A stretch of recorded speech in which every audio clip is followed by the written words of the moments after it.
Hello everyone. आज हम करेंगे बजट जो अभी ही हाल ही में पेश किया गया है 1 फरवरी 2026 को।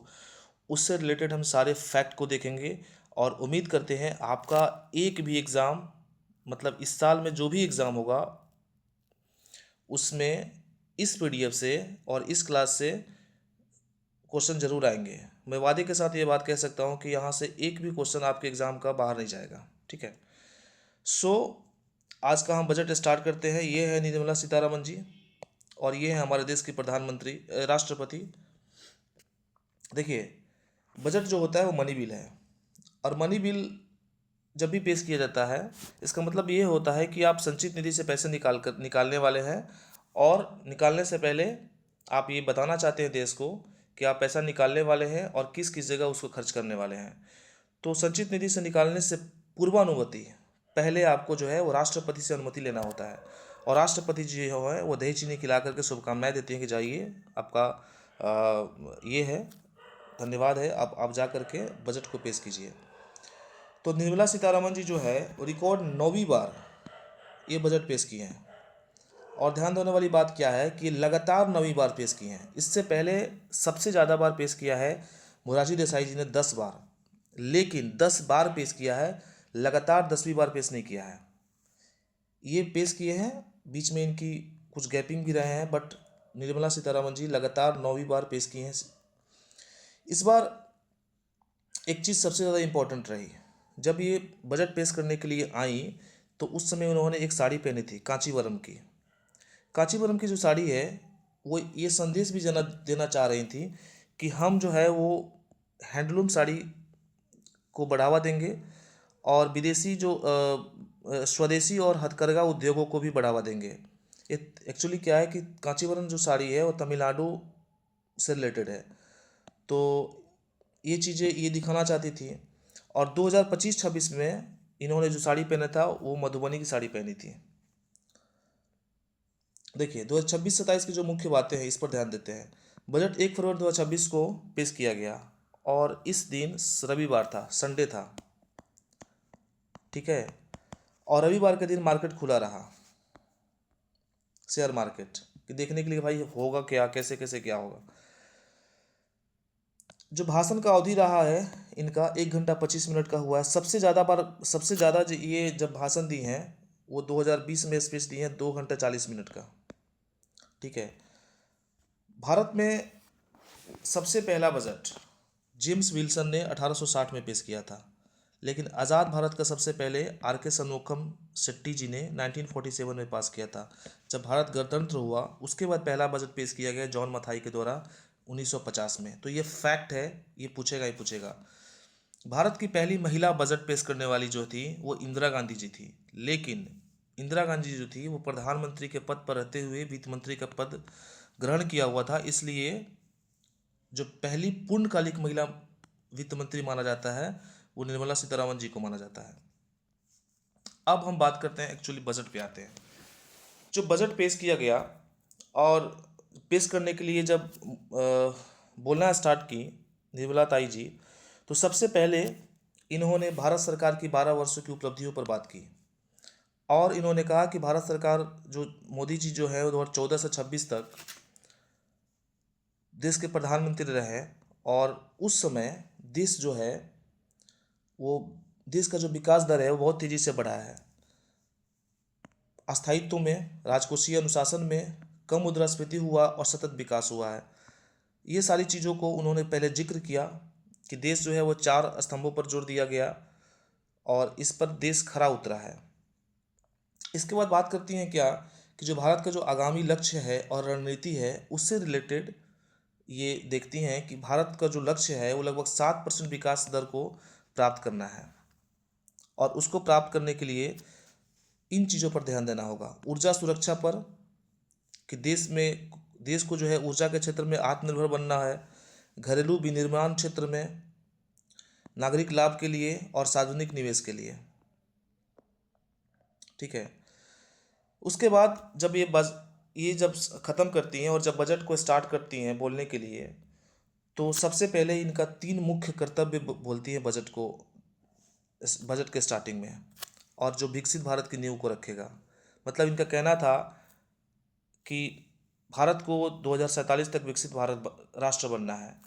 तो उसको ध्यान में रखते हुए भारत सरकार ने 3 मुख्य कर्तव्यों को लेकर के आया है, और 3 मुख्य कर्तव्य क्या है? पहला है आर्थिक विकास। आर्थिक विकास किस तरह से होगा कि विकास की जो गति है वो तेज होगी और सस्टेनेबल होगी। दूसरा है आकांक्षाओं को पूरा करना। देश की हर नागरिक का जो उम्मीद है और सपना है उसको पूरा करने वाली नीतियां हैं, ठीक है। सबका साथ सबका विकास, जो कि मोदी सरकार का नारा भी रहा है, सबका साथ सबका विकास। विकास का हर जो चीज़ है वो गाँव समाज के हर वर्ग तक पहुँचे, ठीक है। विकास का जो लाभ है वो समाज के हर वर्ग तक पहुँचे, ये नारे के साथ जो है। तो ये 3 कर्तव्य है भारत सरकार का: आर्थिक विकास, आकांक्षाओं को पूरा करना और सबका साथ सबका विकास। इन कर्तव्यों को पूरा करने के लिए, इन लक्ष्यों को प्राप्त करने के माध्यम से, ठीक है, वो 3 स्तंभ दिए सरकार ने। और 3 स्तंभ क्या क्या हैं पूछेगा एग्जाम में पक्का: इंफ्रास्ट्रक्चर, मजबूती वित्तीय क्षेत्र, और एआई। अब देखिए इंफ्रास्ट्रक्चर कैसे ठीक होगा? अगर सड़कें ठीक हो जाएंगी, रेलवे ठीक हो जाएगा, डिजिटल बुनियादी ढांचाए का जो निर्माण अगर बेहतर तरीक़ा से होता है तो इंफ्रास्ट्रक्चर बढ़िया होगा। और इन सब को ठीक करने के लिए सरकार के पास एक मजबूत वित्तीय क्षेत्र होना चाहिए, मतलब कि पैसा होना चाहिए। आप अगर देखते हैं कि सड़क का निर्माण हो, रेलवे का कॉरिडोर हो, अच्छे अच्छे सारी चीज़ों ठीक ठाक से चले, टेक्नोलॉजी में आगे जाए इंडिया, एआई को में हो, तो इन सब चीज़ों के लिए पैसा चाहिए। और पैसा के लिए मजबूत बैंकिंग क्षेत्र होना चाहिए हमारे देश का, ठीक है। उसके बाद एआई का साथ होना चाहिए, क्योंकि आधुनिक तकनीक और आर्टिफिशियल इंटेलिजेंस को बढ़ावा देने के लिए ये बहुत ज़्यादा ज़रूरी है। उसके बाद बोलती हैं ये कि भारत की जो सुधार एक्सप्रेस है, अब तक 350 जो है वो छोटे बड़े सुधार किए गए हैं, जिसमें जीएसटी सबसे बड़ा सुधार है ताकि टैक्स को सरल किया जा सके, ठीक है। अब जो ये पहला है हमारा इंफ्रास्ट्रक्चर है।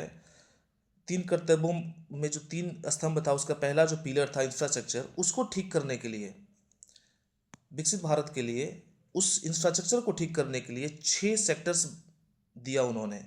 सबसे पहला सेक्टर्स क्या होगा कि तेज आर्थिक विकास होगा,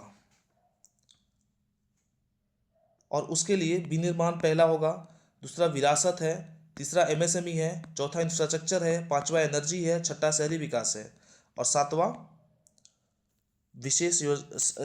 छठा शहरी विकास है। तो 6 पिलर दिए, ठीक है। विनिर्माण आपका इंफ्रास्ट्रक्चर, मैन्युफैक्चरिंग हो गया, हेरिटेज को ध्यान में रखना है, छोटे और मध्यम उद्योगों को ध्यान में रखना है, इंफ्रास्ट्रक्चर को ध्यान में रखना है, एनर्जी को ध्यान में रखना है, और शहरी विकास को ध्यान में रखना है, ठीक है। नेक्स्ट हम आते हैं, सबसे पहला इन 6 पिलर में सबसे पहला है हमारा मैन्युफैक्चरिंग सेक्टर। मैन्युफैक्चरिंग सेक्टर एक सबसे बड़ी योजना की घोषणा है। इसके तहत अगले 5 वर्षों में 10,000 करोड़ रुपए का खर्च करने का प्रावधान है गवर्नमेंट को द्वारा, और इसका उद्देश्य होगा कि स्वास्थ्य क्षेत्र को जो है वो नई शक्ति देना और दवाओं के निर्माण में भारत को अग्रणी बनाना, ताकि भारत जो है वो सुधार एक्सप्रेस और बायोफार्मा शक्ति जैसी योजनाओं के साथ भारत को 2047 तक विकसित बना सके, ठीक है। देखिए बायोफार्मा शक्ति, भारत का जो लक्ष्य है वो टेक्नोलॉजी के साथ और बायोफार्मा जैसे स्वास्थ्य दवाइयों को ध्यान में रखते, स्वास्थ्य लाभ के लिए दवाइयों को निर्माण के ध्यान में रखते हुए भारत को 2047 तक विकसित भारत बनना है। तो ये सारी चीज़ें इंपॉर्टेंट थी। अब हम देखते हैं इंडिया सेमीकंडक्टर मिशन 2.0। इस मिशन का दूसरा चरण है। ये जो मिशन है वो सरकार का दूसरा चरण है, शुरू किया है। इससे पहले भारत ने विक्रम 32 एक सेमीकंडक्टर चिप लॉन्च किया है, जो आत्मनिर्भर भारत की दिशा में एक बड़ा कदम है। उसके बाद rare earth permanent magnet scheme, rare earth permanent magnet scheme. यह जो योजना है ये दुर्लभ खनिजों की उपलब्धता सुनिश्चित करने के लिए है, ठीक है। जैसे खनिज कॉरिडोर बनेगा कहाँ पे? उड़ीसा में, केरल में, आंध्र प्रदेश में, तमिलनाडु में दुर्लभ खनिज कॉरिडोर बनाया जाएगा। दुर्लभ खनिज कॉरिडोर कहाँ बनाया जाएगा? उड़ीसा, केरल, आंध्र, तमिलनाडु, ठीक है, ये सबसे इंपॉर्टेंट क्वेश्चंस कि और किस स्कीम के तहत बनाया जाएगा, तो rare earth permanent magnet scheme के तहत बनाया जाएगा। हालांकि चिप के क्षेत्र में इस में आपका जो सबसे टॉप पे है वो चाइना है, लेकिन भारत जो है अपनी निर्भरता को जो है वो वैश्विक कदम पे रखना चाहता है। उसके बाद प्रमुख औद्योगिक घोषणाएं, ये हम लोग इंफ्रास्ट्रक्चर नहीं पढ़ रहे हैं अभी। प्रमुख औद्योगिक घोषणा में केमिकल पार्क बनेंगे, 3 नए केमिकल पार्क बनाए जाएंगे ताकि रासायनिक क्षेत्र में उत्पादन बढ़ सके। ठीक है, और कंटेनर विनिर्माण और शिपिंग कंटेनर बनाने के लिए 5 वर्षों में 10,000 करोड़ रुपए आवंटित किए जाएंगे इसके लिए। उसके बाद जो है वस्त्र टेक्सटाइल पर ध्यान दिया गया है। टेक्सटाइल के लिए पहले से ही एक योजना चल रहा है, राष्ट्रीय फाइबर योजना। आपको पता ही होगा जूट को जो है गोल्डन फाइबर कहा जाता है, तो राष्ट्रीय फाइबर योजना पर विशेष ध्यान दिया जाएगा। और जो पहले 2025-26 का जो बजट था मेगा टेक्सटाइल पार्क वाला, इसमें तेजी लाई जाएगी। उसके बाद एक योजना है समर्थ 2.0। इस योजना का जो मुख्य उद्देश्य जो होगा, ये पहले से चल रही है, इसका 2.0 जो होगा वो ये होगा कि जो श्रमिक हैं उनको कौशल देना और कौशल देकर के इनके रोजगार को इन्हेंस करना। ठीक है, अगला है प्रधानमंत्री ग्राम स्वराज योजना।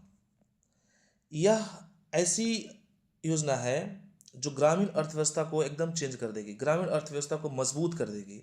और इसका जो मुख्य उद्देश्य होगा वो खादी, हथकरघा, हस्तशिल्प को बढ़ावा देना है ताकि जो ग्रामीण है उनकी आय है उनमें बढ़ोतरी हो सके। नेक्स्ट है विरासत 2.0। विरासत 2.0 का जो लक्ष्य है वो भारत की पारंपरिक कलाओं, उद्योगों को पुनर्जीवित करना है। ठीक है, जिसमें भारत के 200 विरासत औद्योगिक क्लस्टरों को फिर से जीवित किया जाएगा। नेक्स्ट है एमएसएमई को चैंपियन बनाने की पहल। जो 6 पिलर थे ना, 6 स्तंभ थे, उन्हीं को हम लोग पढ़ रहे हैं। उसके बाद एमएसएमई को चैंपियन बनाने की पहल। एमएसएमई को चैंपियन बनाने के लिए सूक्ष्म, लघु और उद्यम उद्योगों को जो है उसको 3 प्रकार की सहायता दी जाएगी इसमें। और इसमें इक्विटी सहायता दी जाएगी पहला, दूसरा नकदी सहायता दी जाएगी और तीसरा पे ओवर सहायता दी जाएगी। देखिए इक्विटी सहायता क्या है एमएसएमई को चैंपियन बनाने के लिए, ये है कि 10,000 करोड़ की एमएसएमई की विकास निधि दी जाएगी। ठीक है, और नकदी सहायता जो है इसमें व्यापार चलाने के लिए कैश या लोन की व्यवस्था की गई है। और पे ओवर जो सहायता है, जैसे मान लीजिए कि कोई जो है वो डेब्ट में चला गया है, उसको उससे छुटकारा देने के लिए, वित्तीय बाधाओं को दूर करने के लिए उसको विशेष एक्स्ट्रा पैकेज दिया जाएगा ताकि वो अपनी जो उसका डेब्ट से निकल जाए और अपने जो उसका जो उद्योग है वो बेहतर हो सके। भारत का जो लक्ष्य है वो 2047 तक विकसित भारत बनाने के लिए एक टेक्नोलॉजी, इंफ्रास्ट्रक्चर जैसे केमिकल पार्क और व्यापारिक उद्योग एक बेहतरीन संतुलन है। इन सब चीज़ों को अगर संतुलन कर दिया जाए तो भारत जो है वो निश्चित तौर पर 2047 तक विकसित भारत बन जाएगा। और भारत जो है का जो विकसित भारत बनने का लक्ष्य वह बहुत ही आसानी से पूरा हो जाएगा। नेक्स्ट है इंफ्रास्ट्रक्चर। अब देखिए देश की बुनियादी ढांचों को मजबूत करने के लिए सरकार ने बहुत बड़े कदम उठाए हैं। उसमें सबसे बड़ी कदम क्या है, सरकार की अवसंरचना जोखिम गारंटी निधि। इसमें कहा गया है कि इंफ्रास्ट्रक्चर प्रोजेक्ट्स में आने वाले जो जोखिम होंगे उनको कम करने और निवेश को सुरक्षित बनाने के लिए एक विशेष गारंटी फंड बनाया जाएगा। ठीक है, अवसंरचना जोखिम गारंटी निधि। दूसरा है संपत्ति मालवाहक कॉरिडोर। ये बहुत ही इंपॉर्टेंट है। संपत्ति मालवाहक कॉरिडोर ये जो है पूर्वी और पश्चिमी भारत को जोड़ने के लिए, मतलब ईस्ट से लेकर के वेस्ट को जोड़ा जाएगा। इसमें कैसे जोड़ा जाएगा, तो पश्चिम बंगाल में एक दानकुनी एक जगह है, दानकुनी, उसको जो है गुजरात के सूरत से जोड़ा जाएगा। इससे सुविधा क्या होगा कि इससे माल की जो आवाजाही होगी उसमें तेजी होगी, और जब माल की जो आवाजाही में तेजी होगी तो सामान भी तो सस्ता हो जाएगा ना। उसी को ध्यान में रखते हुए ये संपत्ति मालवाहक कॉरिडोर स्टार्ट करेगी गवर्नमेंट। जलमार्ग और तटीय परिवहन के लिए नदियों और समुद्रियों का बेहतर उपयोग करने की योजना है। भारत में जो नदी है और समुद्र है उसका बेहतर तरीके से उपयोग किया जाएगा, क्योंकि समुद्री और नदियों के द्वारा जो तय किया गया जो रास्ता होता है वो बाकी रोड के थ्रू कम ही हो जाता है। तो इसलिए उसका जो अच्छे से यूज़ करने का गवर्नमेंट का प्लान है। उसको ध्यान में रखते हुए भारत जो है वो उड़ीसा में कुछ विकास करेगी, जैसे कि उड़ीसा के तलचर में, तलचर और अंगुल, अंगुल जो है, अंगुल को कहा जाता है black diamond of Orissa, black diamond of Orissa अंगुल को कहा जाता है। तो उड़ीसा के तलचर और अंगुल में खनिज का समृद्ध भंडार है, इसलिए यहाँ पे नेशनल वाटरवे 5 से जोड़ा जाएगा इसको। और अगले 5 वर्षों में 20 नए राष्ट्रीय जलमार्ग शुरू करने का लक्ष्य है गवर्नमेंट का। अगले 5 वर्षों में 20 नए राष्ट्रीय जलमार्ग शुरू करेगी गवर्नमेंट। जहाज मरम्मत सुविधा, उत्तर प्रदेश और बनारस, उत्तर प्रदेश के बनारस और बिहार के पटना में जहाज की मरम्मत के लिए विशेष सुविधाएं विकसित की जाएंगी। ठीक है, ये क्वेश्चन भी पूछेगा आने वाले बीपीएससी में, पक्का है। बनारस और बिहार के पटना में जहाज की मरम्मत के लिए सुविधाएं विकसित की जाएगी, जहाज मरम्मत सुविधा के तहत। नेक्स्ट है तटीय परिवहन लक्ष्य। अंतर्राष्ट्रीय जलमार्गों और तटीय परिवहन की हिस्सेदारी को 6% से बढ़ाकर 12% करने का लक्ष्य रखा गया है। ठीक है, जिससे तटीय जो कार्गो का प्रोत्साहन हो वो तेजी से बढ़ सके। नेक्स्ट है आपका ऊर्जा सुरक्षा। ऊर्जा सुरक्षा जो है, जो हम 6 पिलर पढ़े थे, 6 स्तंभ जो पढ़े थे, 6 सेक्टर, उसी में ये ऊर्जा सुरक्षा है। भारत जो है पर्यावरण को बचाने और ऊर्जा पर आत्मनिर्भर बनने के लिए महत्वपूर्ण लक्ष्य रखे हैं। और भारत का जो net zero emission, carbon emission से का है, वो 2070 तक है, कि भारत चाहता है कि कार्बन का जो उत्सर्जन है घटकर शून्य हो जाए। वो उसका लक्ष्य कब तक है? 2070 तक है। तो इसी सब को ध्यान में रखते हुए भारत ने कार्बन कैप्चर उपयोग और संग्रहण, कार्बन कैप्चर उपयोग और संग्रहण जो है ये स्कीम लाया है। इसके तहत भारत जो है वो कार्बन से को सोखने और उसका पुनः उपयोग करने वाली तकनीक का पर जोर देगी।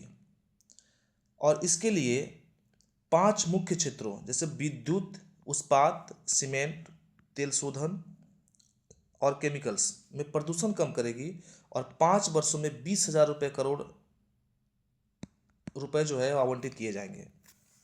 तो ध्यान रखिएगा, ऊर्जा सुरक्षा के लिए कार्बन कैप्चर उपयोग और संग्रहण को ध्यान में रखते हुए ये 5 वर्षों में 20,000 करोड़ रुपए खर्च किए जाएंगे। किन क्षेत्रों में? विद्युत, इस्पात, सीमेंट, तेल शोधन और केमिकल्स में। ये लोग प्रदूषण भी कम होगा इससे और एनर्जी भी इंक्रीज करेगा। अब हम बात करते हैं इसका जो मुख्य बिंदु था, सार था, इस पर बात करते हैं थोड़ा। सबसे पहले आपने देखा कि दानकुनी में बनेगा, वेस्ट को वेस्ट से जोड़ा जाएगा। ठीक है, ब्लैक डायमंड जो उड़ीसा में है, अंगुल, इस क्षेत्र को इस पे जो बढ़ावा देना है इसको। नेट जीरो एमिशन का 2070 वाला लक्ष्य है। ठीक है, जलमार्ग जो हिस्सेदारी है अंतर्राष्ट्रीय वाला, उसको 6 से 12% करना है। अब हम देखते हैं high speed rail corridor. High speed rail corridor बहुत ही ज़्यादा इंपॉर्टेंट है, चूँकि सरकार का मानना है कि अगर आप इंफ्रास्ट्रक्चर को बढ़ाने पर जोर देना चाहते हैं तो उसमें एक सबसे बड़ी महत्वपूर्ण कदम होगा। और इस चीज़ को ध्यान में रखते हुए भारत सरकार ने जो है वो शहरों के बीच कनेक्टिविटी और व्यापार को बढ़ावा देने के लिए रेल स्पीड कॉरिडोर लेके आया है।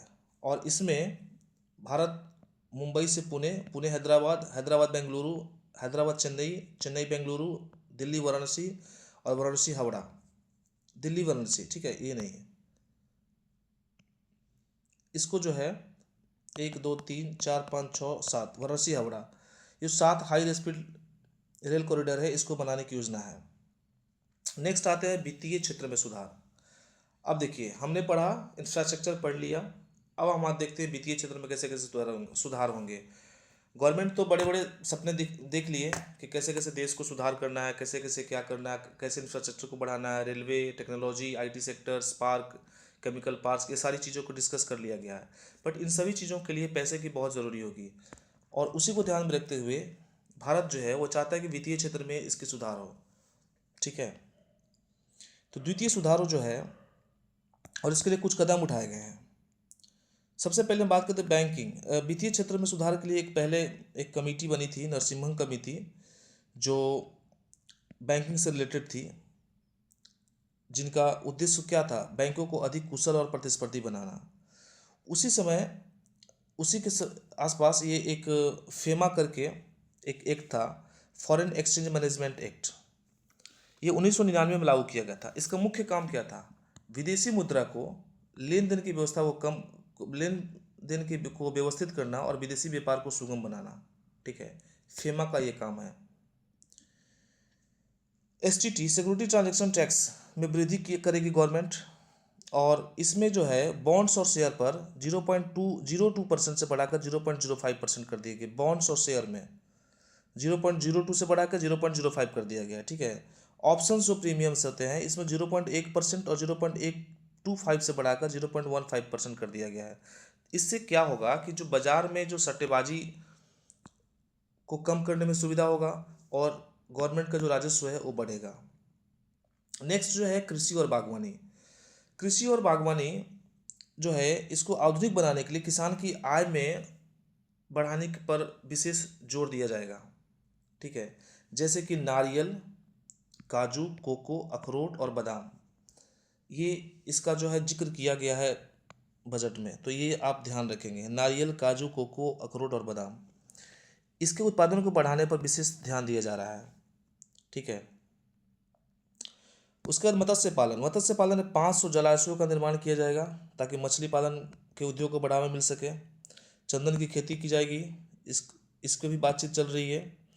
और एक सबसे इम्पोर्टेंट है भारत विस्तार और टेक्नोलॉजी। इस पर देखिए, भारत विस्तार का मतलब क्या है कि कृषि क्षेत्र में भारत विस्तार का सीधा अर्थ एआई से है कि किसान जो है अब खेतों में एआई की सहायता से अपनी खेती की जो टेक्नोलॉजी है उसको उसमें बेहतरी कर सके। उसको खेती की जो उर्वरता है एआई की सहायता से इंफॉर्मेशन कलेक्ट करके उसको बेहतर तरीके से बुआई कर सके, सिंचाई कर सके और फसल सुरक्षा को अधिक से अधिक सटीक बनाया जा सके। इसलिए ये प्रोग्राम लेकर के भारत सरकार आ रही है। अब हम बात करते हैं सेवा क्षेत्र। सरकार का लक्ष्य जो है वो सेवा क्षेत्र को मजबूत करना और मजबूत करना, विशेषकर स्वास्थ्य के क्षेत्रों में। और लक्ष्य क्या है भारत सरकार का कि 5 वर्षों में 1 लाख स्वास्थ्य पेशेवरों को जो है वो तैयार किया जाएगा। 5 वर्षों में 1 लाख स्वास्थ्य पेशेवरों को रेडी किया जाएगा। इसका महत्व क्या है? इसका महत्व ये होगा कि इससे सिर्फ रोजगार नहीं बढ़ेगा, बल्कि देश की जो चिकित्सा व्यवस्था होगी वो भी विश्व स्तरीय हो जाएगी। ठीक ना। अब एक सबसे इम्पोर्टेंट इस बजट का जो लाइन है वो ऑरेंज व्यवस्था है, ऑरेंज इकोनॉमी। ऑरेंज इकोनॉमी क्या है? ये क्रिएटिविटी इकोनॉमी है। जैसे आजकल यूट्यूबर्स हुए या फिर जो क्रिएटिविटी करते हैं रील्स, या फिर जिनका बहुत सारा जो फेसबुक किसी भी तरह का अपना जो क्रिएटिविटी करते हैं उनके लिए है ये खास करके। तो कला, संस्कृति और प्रतिभा से पैसा कमाया जाएगा। सिर्फ आपको जॉब पे डिपेंड नहीं होना पड़ेगा। इसके लिए जो गवर्नमेंट ला रही है, हर जिले में कंटेंट क्रिएटर बनाई जाएगी, लैब बनाई जाएगी उसके लिए। खास करके ये जिम्मा उठाया है Indian institute of creativity Mumbai. Indian institute of creativity Mumbai ने ये जिम्मा उठाया है और विशेष रूप से 3 क्षेत्रों पर ध्यान देगी है, कंटेंट, एनिमेशन और गेमिंग पे। उसका मानना है कि गवर्नमेंट का मानना है कि 15,000 माध्यमिक विद्यालयों और 500 उच्च संस्थानों में तक इस जो लैब को पहुंचाया जाएगा, कंटेंट क्रिएटर लैब को, ताकि जो हमारे देश के जो युवा हैं वो सिर्फ और सिर्फ, या जो क्रिएटर हैं या फिर जो भी हैं लोग हैं, वो सिर्फ जॉब पे डिपेंड ना हो। आप इस क्षेत्र में भी अपना फ्यूचर बना सकते हैं। नेक्स्ट है आपका आयुष और चिकित्सा पर्यटन। इस पर गवर्नमेंट का मानना है कि आयुर्वेद के क्षेत्र में 3 नए एम्स खोलेंगे। ठीक है, आयुर्वेद के क्षेत्र में 3 नए एम्स खोलेंगे। उसके बाद है चिकित्सा पर्यटन। भारत को दुनिया का हेल्थ हब बनाने के लिए 5 विशेष केंद्र स्थापित किए जाएंगे जहां विदेशी जो लोग हैं वो अपना इलाज करवा सकें। तो ये भी इम्पोर्टेंट है, 5 विशेष केंद्र स्थापित किए जाएंगे। ठीक है, खेल और शिक्षा, sports and steam. Khelo India mission जो है इसके तहत अब खेल को जो है वो सिर्फ शारीरिक गतिविधि के रूप में नहीं देखा जाएगा। खेल को विज्ञान और तकनीक से जोड़ करके इसको और बेहतर बनाया जाएगा, ताकि जो देश के जो युवा पीढ़ी है उसको अपना भविष्य अच्छे से संवार सके। नेक्स्ट है स्टीम। स्टीम का मतलब होता है साइंस, टेक्नोलॉजी, इंजीनियरिंग और मैथमेटिक्स। गवर्नमेंट इस पर विशेष जोर देगी और विशेष जोर महिलाओं के लिए है। महिलाओं को विशेष जोर इस पर दिया जाएगा ताकि हर जिले में महिलाओं के लिए एक छात्रावास खोल सके और 5 विश्वविद्यालय टाउनशिप भी बनाई जाएंगी। ठीक है। नेक्स्ट है खगोल विज्ञान, एस्ट्रोनॉमी एंड एस्ट्रोफिजिक्स में भारत सरकार का मानना है कि इसमें हमें बड़े कदम उठाने चाहिए, और इसी को ध्यान में रखते हुए भारत सरकार ने 4 मुख्य टेलीस्कोप और केंद्र स्थापित किए जाएंगे। देखिए, जो चारों केंद्र स्थापित किए जाएंगे मैं उनका नाम लिखता हूँ यहाँ पे। पहला है नेशनल लार्ज सोलर टेलीस्कोप, ये है सूर्य के अध्ययन के लिए। दूसरा है national large optical infrared telescope, अंतरिक्ष की गहराई को देखने के लिए। देखिए, national large optical infrared telescope, अंतरिक्ष की गहराई देखने के लिए। तीसरा है हिमालय चंद्र टेलीस्कोप, ये ठंडे और साफ वातावरण देखने के लिए। और चौथा है कॉस्मोस 2 प्लेनेटोरियम, लोगों को अंतरिक्ष विज्ञान से जोड़ने के लिए तारामंडल की स्थापना। तो ये 4 जो है वो मुख्य टेलीस्कोप स्थापित किए जाएंगे, ठीक है ना। नेक्स्ट है ये सब चीज़ को देखते हुए एक तो फिक्स है कि भारत जो है वो भविष्य के भारत, ये जो है भारत भविष्य के भारत की नींव है, जहाँ एक तरफ स्वास्थ्य और विज्ञान पर गवर्नमेंट का ध्यान है, वहीं दूसरी तरफ कंटेंट क्रिएशन और गेमिंग जैसे नए जमाने के करियर को भी सरकार तलाश रही है। नेक्स्ट है पर्यटन विकास, टूरिज्म डेवलपमेंट पे गवर्नमेंट का बहुत ज़्यादा योगदान होने वाला है। राष्ट्रीय गंतव्य डिजिटल ग्रिड की स्थापना होगी, और इसके तहत मुख्य क्षेत्रों में विशेष ट्रेल्स बनाए जा रहे हैं, ट्रेल्स विकसित किए जा रहे हैं। ट्रेल्स का मतलब क्या होता है, जैसे माउंटेन ट्रेल्स हुआ, ये माउंटेन ट्रेल्स जो है वो हिमाचल प्रदेश, उत्तराखंड, जम्मू कश्मीर, पूर्वी घाटी के अराकू घाटी और पश्चिमी की पोपनबुड़ी में विकसित किए जाएंगे। उसके बाद तटीय जो ट्रेल्स है वो तटीय राज्य जैसे उड़ीसा, कर्नाटक, केरल, ये नाम पूछेगा, क्वेश्चन पूछ सकता है इससे 100%। तटीय ट्रेल्स कहाँ बनाए जा रहे हैं, तटीय जो राज्य हैं उड़ीसा, कर्नाटक, केरल, यहाँ पे आश्रय स्थलों के पास बनाए जाएंगे। वर्ड वाचिंग ट्रेल्स, ये आंध्र प्रदेश और तमिलनाडु के स्थित जो पुलिकट झील है यहाँ पे बनाए जाएंगे पक्षियों को देखने के लिए। अब देखते हैं बिग कैट अलायंस, इसकी भी चर्चा हुई है यहाँ पे बजट में। भारत इसका पहली बार आयोजन करेगा, और इसका जो प्रमुख होता है, जो हेड होता है, तो भारत का पर्यावरण मंत्री होते हैं जो कि भूपेंद्र यादव जी हैं। भारत के इस बजट में निर्मला सीतारमन जी ने पुरातात्विक स्थलों जैसे लोथल, धौलावीरा,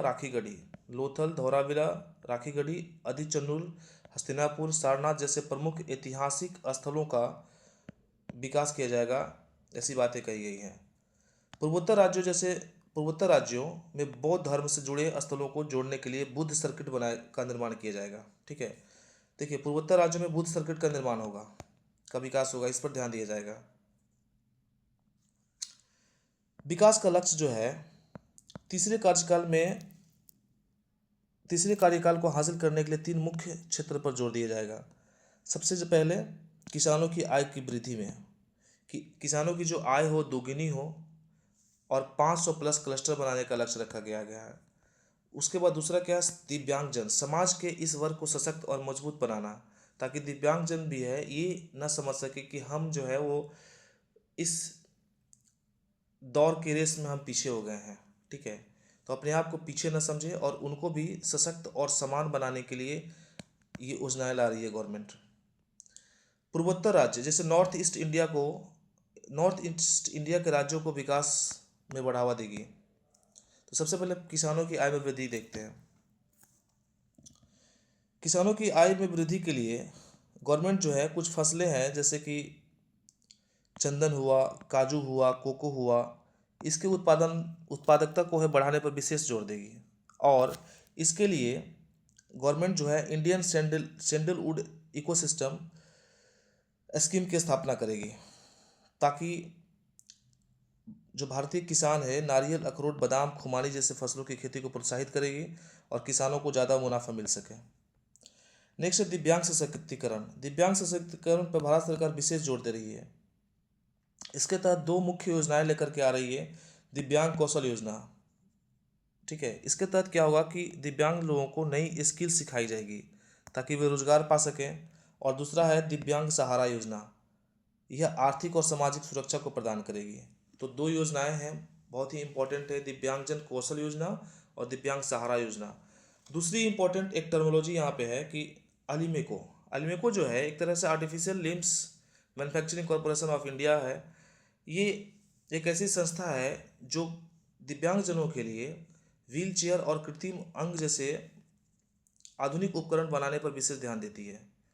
ठीक है, तो ये जो आधुनिक उपकरण बनाती है उसको सस्ते और अच्छी गुणवत्ता बनाने के लिए, सस्ते और अच्छे गुणवत्तापूर्ण बनाने के लिए गवर्नमेंट का इस पर ध्यान है। नेक्स्ट है मानसिक स्वास्थ्य।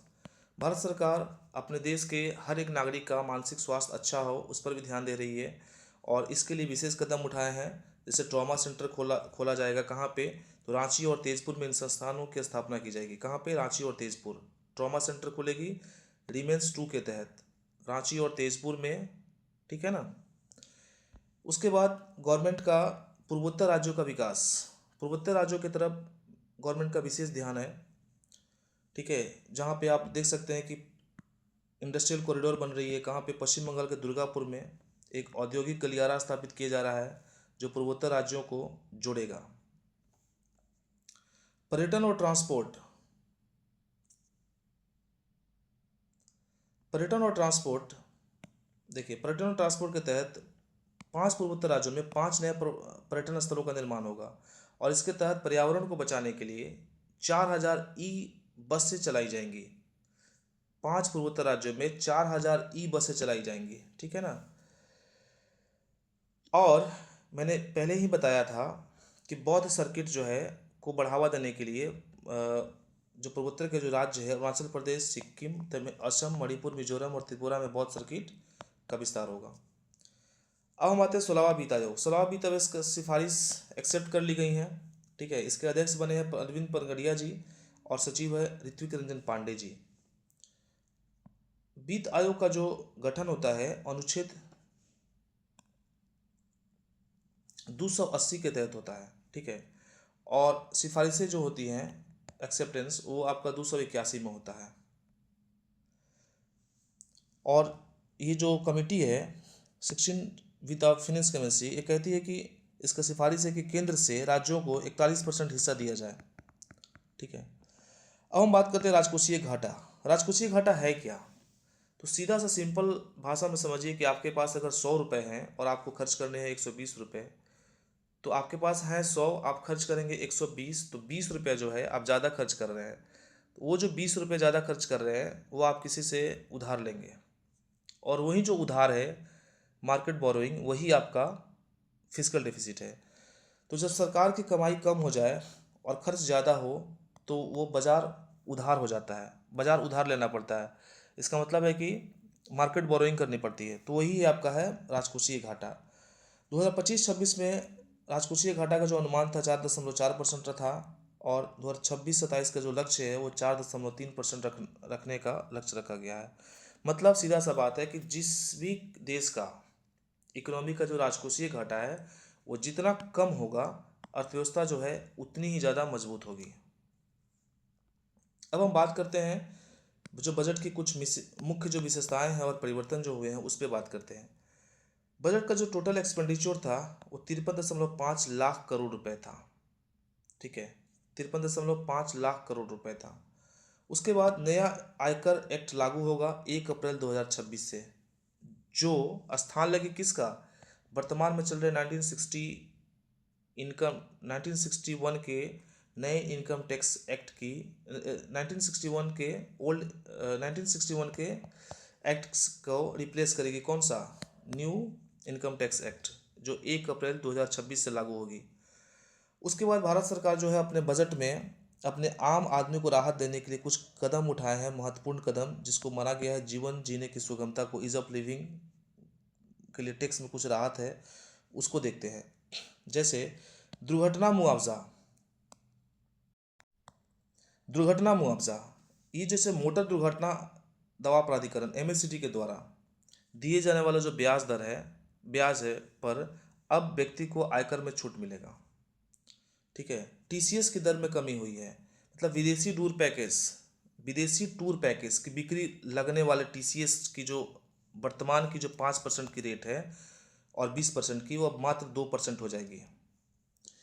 लिबरलाइज्ड रेमिटेंस, विदेशी पैसे भेजने पर टैक्स को 5% से घटाकर 2%। मान लीजिए कि कोई आदमी बाहर काम कर रहा है, आउट ऑफ कंट्री है, और वो इंडिया में भेज रहा है पैसे, उस पर जो टैक्स लगते थे पहले 5%, अब वो 2% लगेंगे। भारत में विकास, भारत के विकास में आईटी और प्रत्यक्ष कर, इसको देखते हैं।